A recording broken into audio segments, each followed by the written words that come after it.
National അവാർഡിൻ്റെ തലേ ദിവസം നമ്മൾ താമസിപ്പിക്കുന്ന 5 സ്റ്റാർ ഹോട്ടലിലാണ്.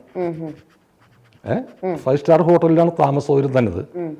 അപ്പോൾ അവിടെ റിഹേഴ്സലിൽ നിന്നും തലേദിവസം വന്നപ്പോൾ എല്ലാവർക്കും ഒരു ഇത് എഴുതിയിട്ട് എന്താണ് ചെക്കല്ലല്ല ഒരു പേപ്പറിൽ എഗ്രിമെൻ്റ് അല്ല അതിനെ വൗച്ചർ എഴുതിയിട്ട് ഒപ്പിടിച്ചിട്ട് കൊടുക്കുന്നുണ്ട്.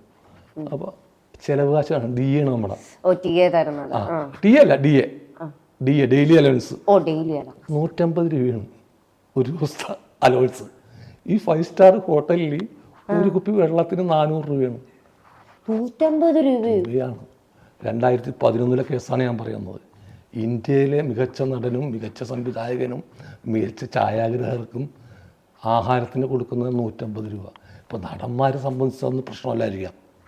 പക്ഷേ ഈ സാധാരണപ്പെട്ട ചില ആൾക്കാരുണ്ട്, അവാർഡ് പടത്തിൻ്റെ കോസ്റ്റ്യൂമർമാർ, ഇവരെന്നിട്ട് ഇവിടെ നിന്നിട്ട് പെട്ടിക്കടയിൽ നിന്ന് പോയി ആഹാരം കഴിക്കും. എന്ത് വരാൻ പോണം? ആ ഹോട്ടലിൽ നിന്നൊരു ഫുഡ് വാങ്ങിച്ച് കഴിച്ചിട്ടുണ്ടെങ്കിൽ അവർ ഇന്ത്യയിലെ ഇത്രയും കോടി ജനങ്ങളുടെ പ്രതിനിധിയാണ്. അല്ല, അത് വിളിക്കുമ്പോ ഫുഡ് തരിക എന്നുള്ളത് പിന്നെ ഇതല്ലേ മര്യാദയല്ല ആ ഫുഡ് കൊടുക്കാൻ. പക്ഷെ കേരളത്തിന് അങ്ങനെ ഒന്നും കേട്ടോ.